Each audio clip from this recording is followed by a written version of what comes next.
Hello అండి, welcome to my story Alekhya Parinayam. రెండు స్వచ్ఛమైన మనసుల కలయికే ఈ అలేఖ్య పరిణయం. మరి ఇంకెందుకు ఆలస్యం, పదండి కథలోకి వెళ్ళిపోదాం. పరందామయ్య చేతిలోంచి గబుక్కున బ్రాస్లెట్ లాగేసుకుని చేతికి అమాంతం పెట్టేసుకుంటున్న ఆర్తిని చూసిన అలేఖ్యను ఒక్కసారిగా అయోమయం ఆవరించింది. ఏదో తెలియని భయం కూడా తన మనసులో చోటు చేసుకుంది. తనలో తానే ఈ విధంగా అనుకుంటుంది, ఏంటి, ఏం జరుగుతుంది ఇక్కడ? ఈ బ్రాస్లెట్ ఆర్తిదా? అంటే నేను ఇప్పటి వరకు వీళ్ళ సొమ్ము కొట్టేసి వీళ్ళకే నీతులు చెప్పానన్నమాట. చాలా ఎక్కువ చేసేసినట్లున్నావు అలేఖ్య. చచ్చితివి పో. ఇప్పుడు వీళ్ళందరి ముందు దొంగలా మిగిలిపోయావా? వీళ్ళు నా గురించి ఏమనుకుంటున్నారో ఏంటో అని అనుకుని మళ్ళీ వెంటనే ఈ విధంగా తనను తాను సముదాయించుకుంటుంది. అయినా నేనేం తప్పు చేయలేదు కదా, నేను ఎవరి వస్తువు దొంగిలించలేదు. అలా అని నాకు దొరికిన ఈ వస్తువుని నా స్వార్థానికి నేను వాడుకోవాలనుకోలేదు. అటువంటప్పుడు నేనెందుకు జడవాలి? వాళ్ళు ఏమనుకుంటారో నాకు అనవసరం. నేను నాలాగే ఉండాలి. నా మనసుకి ఎంత చెబుతున్నా నన్ను భయపెడుతూనే ఉందేంటి? ఏదేమైనా ఈరోజు నేను చాలా తెంగర పని చేసేసాను. ఇక లైఫ్లో నా ముఖం వీళ్ళకి ఎలా చూపించగలను? ఎలాగైనా నెమ్మదిగా ఇక్కడి నుంచి తొందరగా జారుకోవాలి అనుకుంటూ మౌనంగా చూస్తూ ఉంది అలేఖ్య. ఇప్పుడు అలేఖ్య ఏం చెయ్యబోతుందో అని ఆలోచనలో పడ్డారు శకుంతల, హరిశ్చంద్ర ప్రసాదులు. దుర్గా, పరందామయ్యలు కూడా ఇదేంటి అలేఖ్య ఇలా చేసిందని మనసులో బాధపడుతూ ఉంటారు. ఈలోపు, ఏంటమ్మా అందరూ ఇంత నిశ్శబ్దంగా ఉన్నారు? బ్రాస్లెట్ దొరికిందన్న సంతోషం ఎవరిలోనూ కనిపించట్లేదు అంటూ పక్కనే ఉన్న అలేఖ్యను చూస్తూ, ఈ అమ్మాయి ఎవరు అని అడుగుతుంది అనుమానంగా. ఆర్తి మాటలు విన్న అలేఖ్య తన చేతితో ఆర్తి చేయి పట్టుకుని, హాయ్ ఆర్తి, నిన్ను కలిసినందుకు చాలా హ్యాపీగా ఉంది. నా పేరు అలేఖ్య. మాది ఈ ఊరే, ఈ గుడి పక్కనే మా ఇల్లు. అదిగో కనిపిస్తుంది కదా, ఆ ఇల్లే. ఈరోజు నీ టైం బాగుంది, లేకపోతే నీ బ్రాస్లెట్ మా ఊరి కంసాలింట్లో ఉండేది అంటూ చిన్నగా నవ్వుతుంది. ఆర్తికి అలేఖ్య మాటలు అర్థం కాక, ఏంటి మీరు చెప్పేది అని అడుగుతుంది. అలేఖ్య జరిగినదంతా చెప్పడానికి రెడీ అవుతుంటే దుర్గ వెంటనే అలేఖ్య భుజం మీద చెయ్యి వేసి, నేను ఇంటికి వెళ్ళాక తిరిగ్గా చెప్తాలే అలేఖ్య. ఇక నువ్వు ఇంటికి వెళ్ళిపో, చదువుకో, నీకు ఎగ్జామ్స్ ఉన్నాయన్నావు కదా అని అలేఖ్యను అక్కడి నుంచి పంపేయడానికి చూస్తుంది దుర్గా. థ్యాంక్స్ ఆంటీ, టైంకి గుర్తు చేశారు. ఇప్పుడు వెళ్ళి చదువుకోవాలి. రేపు విగ్రహ ప్రతిష్టకు గుడిలో రోజంతా ఉండాలంటే ఇప్పుడు వెళ్ళాల్సిందే అంటూ, సారీ అంకుల్, మీకు కూడా ఆంటీ, బై ఆర్తి అంటూ చెయ్యి ఊపి వెనక్కి తిరగబోతుంది. సారీ ఎందుకమ్మా, నువ్వేం తప్పు చేయలేదులే అంటుంది దుర్గా. సరే అంకుల్, ఇక వెళ్ళొస్తాను అంటూ చిన్నబుచ్చుకున్న ముఖంతో అక్కడి నుంచి వెళ్ళిపోతుంది అలేఖ్య. అలేఖ్య కాస్త ముందుకు వెళ్ళగానే ఆర్తి పరందామయ్యను ఈ విధంగా అడుగుతుంది, అంకుల్, మీరు నిన్న చెప్పిన ఆ అలేఖ్యేనా ఈ అలేఖ్య అని కన్నార్పకుండా అలేఖ్య వైపు చూస్తూ అంటుంది. అవునార్తి, తనే ఆ అలేఖ్య అంటారు పరంధామయ్య చిన్నగా నవ్వుతూ. ఓ, చాలా క్యూట్గా ఉంది కదమ్మా అని శకుంతల వైపు తిరుగుతుంది ఆర్తి. అవును ఆర్తి, ఇంతకీ సంతోష్ ఎక్కడా? వచ్చినట్లే వచ్చి ఏదో గుర్తొచ్చినట్లు ఎక్కడికో వెళ్ళిపోయాడు అని శకుంతల అంటుండగా ఫోన్ మాట్లాడుతూ వీళ్ళ దగ్గరకు వస్తాడు సంతోష్.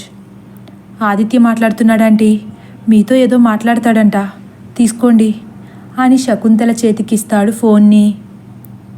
అవునా అంటూ ఆనందంగా ఫోన్ చెవి దగ్గర పెట్టుకుంటుంది శకుంతల.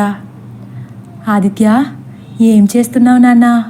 నువ్వు కూడా గుడికొచ్చుంటే బాగుండేది. నిన్ను అందరూ అడిగారు ఆదిత్య, మీ అబ్బాయి రాలేదా అని. ఇప్పుడైనా పోయిందేమీ లేదు. డ్రైవర్ని పంపుతాం.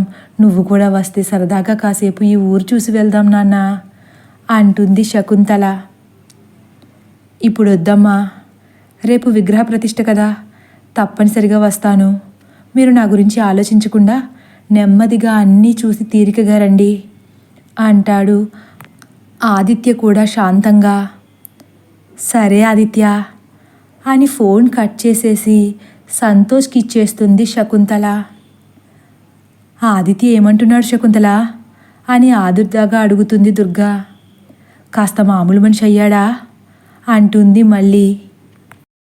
అయినట్లే కనిపిస్తున్నాడు వదినా. రేపు గుడికి వాడు కూడా తప్పనిసరిగా వస్తానన్నాడు. ఈరోజు మనల్ని నెమ్మదిగా ఊరంతా చూసుకుని తాయితీగా రమ్మన్నాడు సంతోషంగా చెబుతుంది శకుంతల. అమ్మయ్య, సంతోషం. మనసు కుదుటపడే మాట చెప్పావు. అయితే మనం ఇంకా కాసేపు ఊరు చూసి ఇంటికి వెళ్దాంలే. పాపం ఆర్తి సంతోష్లు ఎప్పుడూ రారు అంటుంది దుర్గా. పర్లేదాంటీ, ఈ రోజుకి ఇంటికి వెళ్ళిపోదాం. రేపు ఆదిత్య కూడా వస్తాడు కదా, అప్పుడు అందరూ కలిసి సరదాగా అన్నీ చూద్దాం. వాడొక్కడే ఇంటి దగ్గర ఉన్నాడు. వీలైనంత తొందరగా ఇంటికి వెళ్ళిపోదాం అంటాడు సంతోష్. సరిగ్గా చెప్పావు సంతోష్. ఆదిత్య అసలే బాధలో ఉన్నాడు. ఇప్పటికే బాగా లేట్ అయింది. నేను వెళ్ళి రేపటికి కావలసిన ఏర్పాట్లన్నీ చూడమని మా వాళ్ళకి చెప్పేసి వస్తాను. ఈలోపు మీరు కారు దగ్గర ఉండండి అంటూ అక్కడి నుంచి వెళ్తారు పరంధామయ్య.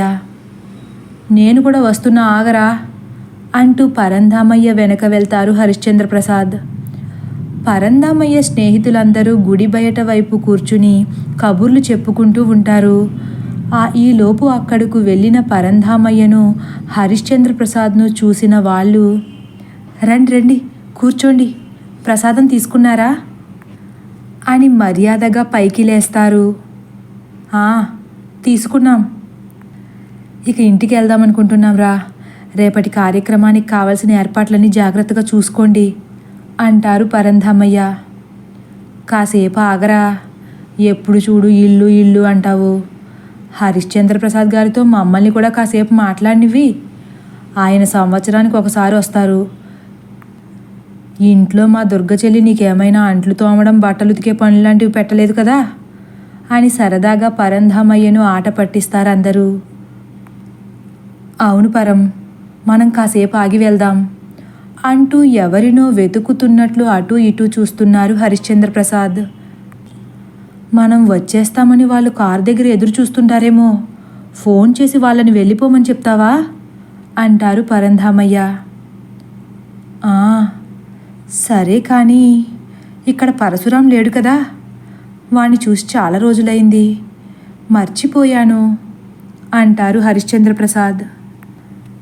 వాణ్ణి వెతుకుతున్నారా? వాడెప్పుడు స్కూల్లోనే ఉంటాడండి. వాడిది మాది ఒకే ఊరైనప్పటికీ మాకే వాడు సరిగ్గా కనిపించడు. ఇక మీకేం కనిపిస్తాడు? సాయంత్రం 6 గంటల వరకు స్కూల్లోనే ఉండి భావి భారత పౌరులను తయారు చేస్తుంటాడండి అంటూ నవ్వుతాడు చలపతి.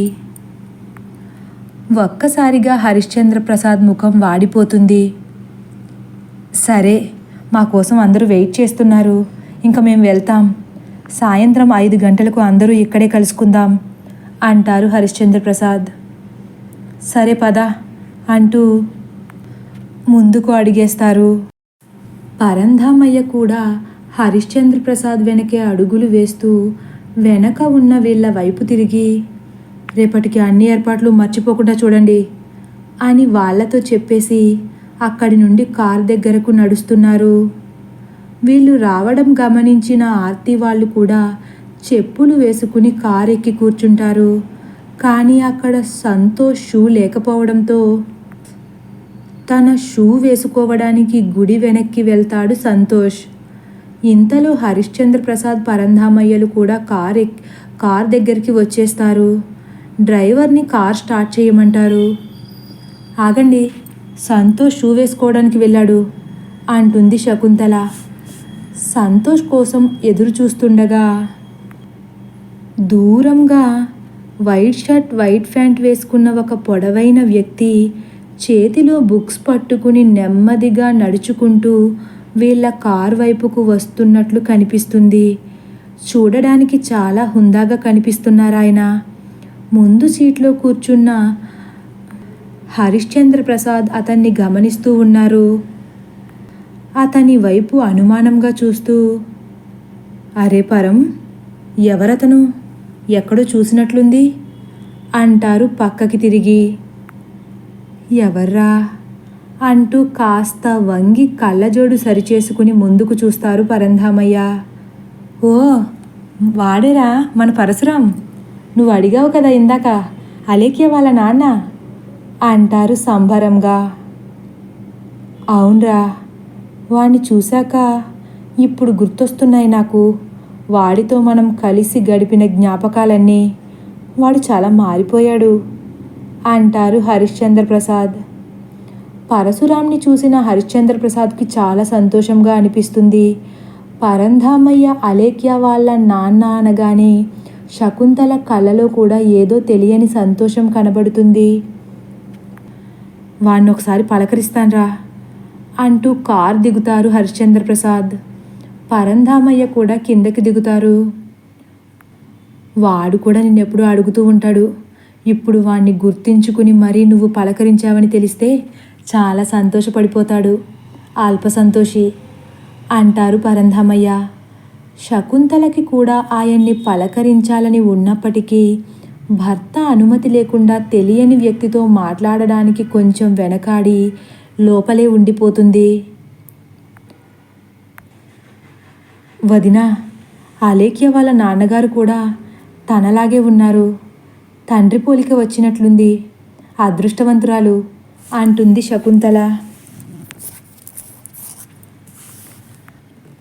అవును శకుంతల, రూపంలో మాత్రమే కాదు, మంచితనం, పెద్దలంటే గౌరవం, అన్ని విషయాల్లోనూ పరశురాం పోలికలు ఎక్కువగానే కనిపిస్తాయి అలేఖ్యలో అంటుంది దుర్గా.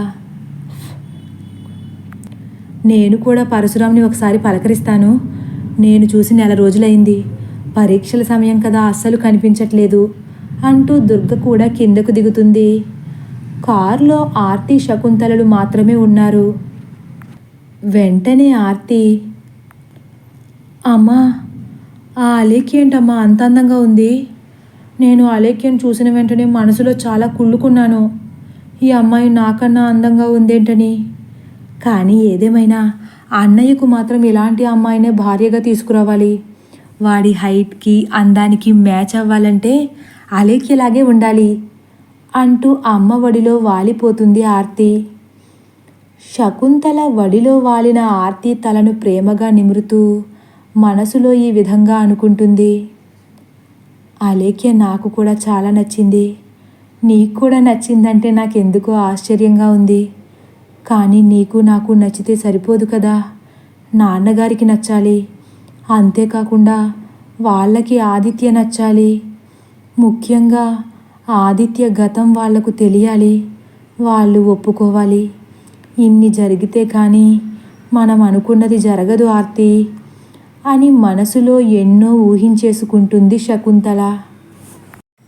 తదుపరి భాగం కోసం వేచి ఉండండి. ఒకవేళ నా కథ కానీ మీకు నచ్చినట్లయితే లైక్ చేసి సబ్స్క్రైబ్ చేయడం మర్చిపోకండి. Thank you for watching.